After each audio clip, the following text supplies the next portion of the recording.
Hi guys, welcome back to my next video. നമ്മൾ ഇന്നിവിടെ നോക്കാൻ പോകുന്നത് ആപ് കൈസേ ഹോ എന്ന് പറയുന്ന സിനിമയെ കുറിച്ചിട്ടാണ്. ഈ ഒരു സിനിമ കാണാൻ പോയതിന്റെ പ്രധാന കാരണം എന്ന് പറയുന്നത് ധ്യാൻ ശ്രീനിവാസന്റെ സ്ക്രിപ്റ്റ് ആണല്ലോ, അതുപോലെ തന്നെ എന്തോ റിയൽ ലൈഫ് ഇൻസിഡന്റ് ആണല്ലോ എന്നൊക്കെ പറഞ്ഞ് കേട്ടോണ്ട് പോയതാണ്. പടത്തിലേക്ക് വരുന്ന സമയത്ത് ഇവരൊക്കെ ഇന്റർവ്യൂവിൽ പറഞ്ഞ പോലെ തന്നെ ഒരാളുടെ ബാച്ചിലർ പാർട്ടി, അതായത് ക്രിസ്റ്റി എന്ന് പറയുന്ന ഒരു മനുഷ്യന്റെ, അതായത് ധ്യാൻ ശ്രീനിവാസന്റെ ക്യാരക്ടറിന്റെ ബാച്ചിലർ പാർട്ടി നടക്കുകയാണ്. സോ ആ ഒരു സമയത്ത് ഈ പുള്ളിക്കാരന്റെ രണ്ട് കൂട്ടുകാർ കാരണം ഉണ്ടാവുന്ന ഒരു കുറച്ച് പുകിലുകളാണ്. തന്മൂലം ഇവർ പോലീസ് സ്റ്റേഷനിൽ കയറേണ്ടി വരികയും അവിടെ നിന്ന് പിടിക്കുന്ന കുറച്ച് വള്ളിക്കെട്ടും കേസുകളൊക്കെയാണ് കഥയിൽ കൂടെ പറയുന്നത്. ഞാൻ ഈ പടം കണ്ടിട്ട് ആലോചിച്ചു, റിയൽ ലൈഫിൽ ഇതുപോലത്തെ കുറെ മണ്ടത്തരങ്ങളൊക്കെ നടക്കും എന്നുള്ളത്. പിന്നെ ഇതിൻ്റെ ഉള്ളിലുള്ളതൊക്കെ കുറേ കഞ്ചാവും വെള്ളവും ടീമുകളൊക്കെയാണ്. സോ അതുകൊണ്ട് മണ്ടത്തരങ്ങൾ നടക്കാനുള്ള സാധ്യതകൾ വളരെ കൂടുതലാണ്. കാരണം പറ്റിക്കപ്പെടാൻ സാധ്യത വളരെ കൂടുതലാണ്. കുറേ ഇന്നസെൻ്റ് ആയിട്ടുള്ള കുറച്ച് ആൾക്കാരാണ്. സോ അവർ ഇത്തരത്തിലുള്ള പരിപാടിയൊക്കെ പിടിക്കുന്ന സമയത്ത് ഉണ്ടാകുന്ന ഒരുപാട് വള്ളിക്കെട്ട്. പെർഫോമൻസ് എടുത്ത് പറയുകയാണെന്നുണ്ടെങ്കിൽ ധ്യാൻ ശ്രീനിവാസൻ കുഴപ്പമില്ല. ഇതിലിപ്പോൾ അഭിനയിച്ച് തകർക്കേണ്ടതായിട്ടുള്ള ക്യാരക്ടേഴ്സ് ഒന്നുമില്ല. സോ അതുകൊണ്ട് തന്നെ ധ്യാൻ ശ്രീനിവാസന്റെ കയ്യിലുള്ള സാധനം അത്യാവശ്യം നല്ല രീതിക്ക് വന്നിട്ടുണ്ട്. അതുപോലെ തന്നെ ജീവ, ഞാൻ ഒട്ടും എക്സ്പെക്ട് ചെയ്തില്ല ജീവയുടെ കയ്യിൽ നിന്ന് ഇത്തരത്തിലുള്ളൊരു ക്യാരക്ടർ. ആളെ ആദ്യമായിട്ടാണ് ഞാൻ സിനിമയിൽ കാണുന്നത്. നമ്മൾ ഈ ആങ്കറിങ് പരിപാടി കൂടെ കണ്ടിട്ടുള്ള ശീലമേ ഉള്ളൂ. സോ ആള് അത്യാവശ്യം നല്ല രീതിക്ക് തന്നെ വെടിപ്പായിട്ട് ചെയ്തിട്ടുണ്ട്. പിന്നെ ദിവ്യദർശൻ എന്ന് പറയുന്ന ആ ഒരു പുള്ളിക്കാരൻ, ആള് വലിയ കുഴപ്പമില്ലാണ്ട് ചെയ്തിട്ടുണ്ട്. വലിയ ഗംഭീരമൊന്നുമല്ല. ജീവയാണ് എനിക്ക് പേഴ്സണലി ഏറ്റവും ഇഷ്ടപ്പെട്ടിട്ടുള്ള ആ ഒരു ക്യാരക്ടർ, ജീവയുടെ ക്യാരക്ടറാണ്. പിന്നെ അതുപോലെ തന്നെ എടുത്തു പറയേണ്ട രണ്ട് ക്യാരക്ടറാണ് അജു വർഗീസും രമേഷ് പിഷാരുടെയും.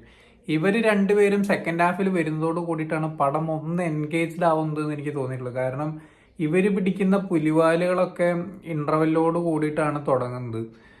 രമേഷ് പിഷാരടി വന്നിട്ട് രമേഷ് പിഷാരടിയുടേതായിട്ടുള്ള കുറച്ച് കയ്യിൽ നിന്നിട്ടുള്ള കുറച്ച് സാധനങ്ങളും പരിപാടികളൊക്കെ ഉണ്ട്. മുഖത്തെ എക്സ്പ്രഷനും ആ വർത്തമാനം പറയുന്ന ശൈലി, അതൊക്കെ അത്യാവശ്യം നല്ല രീതിക്ക് വർക്കായി വന്ന് തുടങ്ങി. കുറച്ചൊക്കെ കഴിയുമ്പോൾ അതൊക്കെ ഇങ്ങനെ ക്രിഞ്ചടിക്കാൻ തുടങ്ങി. കാരണം ഇവന്മാരിങ്ങനെ ഈ കാണിക്കുന്നതൊക്കെ ഇത്ര പൊട്ടന്മാരാണോ ഇവർ എന്നുള്ളതൊക്കെ ആലോചിക്കാനൊക്കെ തുടങ്ങി.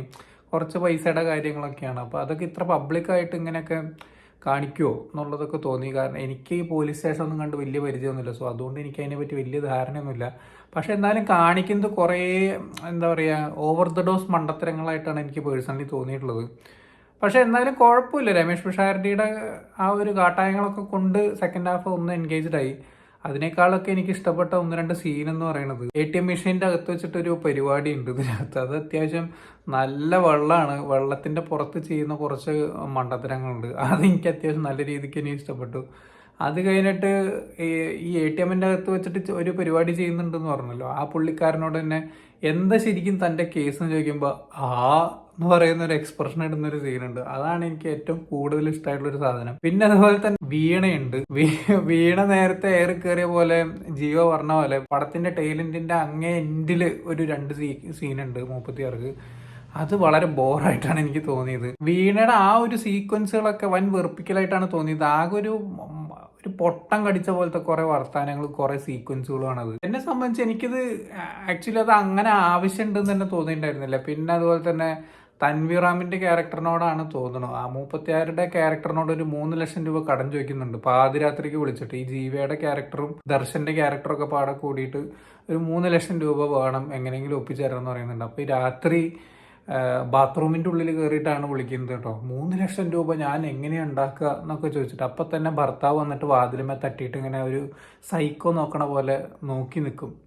അതിനൊരു കണ്ടിന്യൂഷൻ പിന്നില്ല. എനിക്ക് അതൊക്കെ എന്താ അത് ഇങ്ങനെ ഉണ്ടായത്, ആ ഒരു സീനിനൊന്നൊരു പരിപൂർണത എവിടെയും എത്തിക്കുന്നില്ല. അങ്ങനത്തെ കുറച്ചധികം സീക്വൻസുകൾ ഉണ്ട്. പിന്നെ പടം തുടങ്ങുന്ന സമയത്ത് ബാച്ചലർ പാർട്ടി, ആദ്യം പെണ്ണിന്റെ വക ഒരു ബാച്ചലർ പാർട്ടി കഴിയും. അത് കഴിഞ്ഞിട്ട് ചെക്കൻ്റെ വക ബാച്ചലർ പാർട്ടി നടത്തുന്നതിന് മുമ്പ് ഒരു വൃത്തിയാക്കുന്ന ഒരു സീനിന് വേണ്ടിയിട്ട് ഇങ്ങനെ തുടച്ചോണ്ടിരിക്കുന്നതിൻ്റെ ഇടയിൽ ഒരു പാട്ടൊക്കെ ഉണ്ട്. എൻ്റെ വൻ വെറുപ്പിക്കൽ എന്നൊക്കെ പറഞ്ഞാൽ ഭൂലോക വെറുപ്പിക്കലായിരുന്നു. ബാക്കി എന്താ മഹാഭാഗ്യം എന്ന് വെച്ച് കഴിഞ്ഞാൽ 1.25 മണിക്കൂറുള്ളൂ പടം. എങ്ങനെയെങ്കിലുമൊക്കെ കഴിഞ്ഞ് അങ്ങോട്ട് ഇറങ്ങി ഇങ്ങോട്ട് പോന്നു എന്ന് പറയാം. അത്ര തന്നെ ഉള്ളൂ. നേരത്തെ പറഞ്ഞ 2-3 കോമഡികൾ അവിടെയും ഇവിടെയും ചിരിപ്പിച്ച് എന്നുള്ളതല്ലാതെ റിയൽ ലൈഫ് ഇൻസിഡന്റിൽ പിന്നെ സൈജു കുറുപ്പൊക്കെ വരുന്ന സീനൊക്കെ അത്യാവശ്യം വലിയ കുഴപ്പമില്ലാണ്ട് രസമായിട്ട് ചെയ്തിട്ടുണ്ട് കേട്ടോ. പടമൊക്കെ കണ്ടു കഴിഞ്ഞിട്ട് നേരത്തെ ഞാൻ പറഞ്ഞ റിയൽ ലൈഫിൽ ഇങ്ങനെയൊക്കെ കുറെ മണ്ടത്തരങ്ങൾ നടക്കുമെന്ന് നമ്മളിങ്ങനെ ആലോചിക്കും. പക്ഷെ ആ ഒരു സിറ്റുവേഷനകത്ത് ഇപ്പോൾ കഞ്ചാവും വെള്ളമൊക്കെ അടിച്ചിട്ട് പോലീസ് സ്റ്റേഷനകത്ത് കയറേണ്ടി വരുന്ന സമയത്തുള്ള സിറ്റുവേഷനൊക്കെ അത് അനുഭവിച്ചവർക്കൊക്കെ ചിലപ്പോൾ മനസ്സിലാവുന്നുണ്ടാവും കേട്ടോ. നമുക്കൊന്നും എനിക്കൊന്നും ഒന്നാമത് പോലീസ് സ്റ്റേഷനും കണ്ട് ശീലമില്ല, ഈ വക കാര്യങ്ങളും വലിയ ശീലമില്ലാത്തതുകൊണ്ട് അറിയില്ല ഇങ്ങനെയൊക്കെ നടക്കുമെന്നുള്ളതൊന്നും. ഇപ്പം എന്തായാലും ജസ്റ്റ് വെറുതെ സമയം പോക്കിന് വേണ്ടിയിട്ട് കാണാമെന്നുള്ളതല്ലാതെ നിങ്ങൾ കണ്ടിരിക്കേണ്ട മസ്റ്റ് വാച്ച് ഗംഭീര തിയേറ്ററിക്കൽ എക്സ്പീരിയൻസ് നൽകുന്ന ഒരു ഗംഭീര സിനിമയൊന്നല്ല ഈ ഒരു സിനിമ എന്നെ സംബന്ധിച്ച്. വേണമെങ്കിൽ കാണാം, ഇല്ലെങ്കിൽ OTT വന്ന് കണ്ടു കഴിഞ്ഞാലും വലിയ കുഴപ്പമൊന്നുമില്ല. വെറുതെ ടൈം പാസിന് ഒരു സിനിമ എന്നുള്ളതിനപ്പുറത്തേക്ക് വേറൊന്നും പ്രത്യേകിച്ച് ഡിമാൻഡ് ചെയ്യുന്നില്ല. ഇപ്പോൾ ടെക്നിക്കൽ സൈഡ് ആണെങ്കിലും വേറെ എന്താണെന്നുണ്ടെങ്കിലും പ്രത്യേകിച്ചൊന്നും തള്ളി മറയ്ക്കാനൊന്നുമില്ല. ആകെ ഒരു പോലീസ് സ്റ്റേഷൻ, ഒരു ഫ്ലാറ്റ്, ഒരു ഹിന്ദിക്കാരി കൊച്ചൊക്കെ ഉണ്ട്. എന്തൊക്കെയോ കാണിക്കുന്നത്. പ്രത്യേകിച്ച് അങ്ങനെ വേറെ പ്രത്യേകിച്ച് എടുത്ത് പറയത്തക്ക രീതിയിൽ പടത്തിലൊന്നുമില്ല. സോ എന്തായാലും നിങ്ങൾ ഈ ഒരു സിനിമ കണ്ടിട്ടുള്ളവരാണെങ്കിൽ എന്താണ് നിങ്ങളുടെ അഭിപ്രായം എന്നുള്ളത് താഴെ കമന്റ് ബോക്സിൽ രേഖപ്പെടുത്തുക. സോ വീഡിയോ ഇഷ്ടപ്പെട്ടെന്ന് ഇഷ്ടപ്പെട്ടാൽ like, share, comment, channel subscribe ചെയ്യുന്നവരും മറക്കാതിരിക്കുക. See you in the next video guys.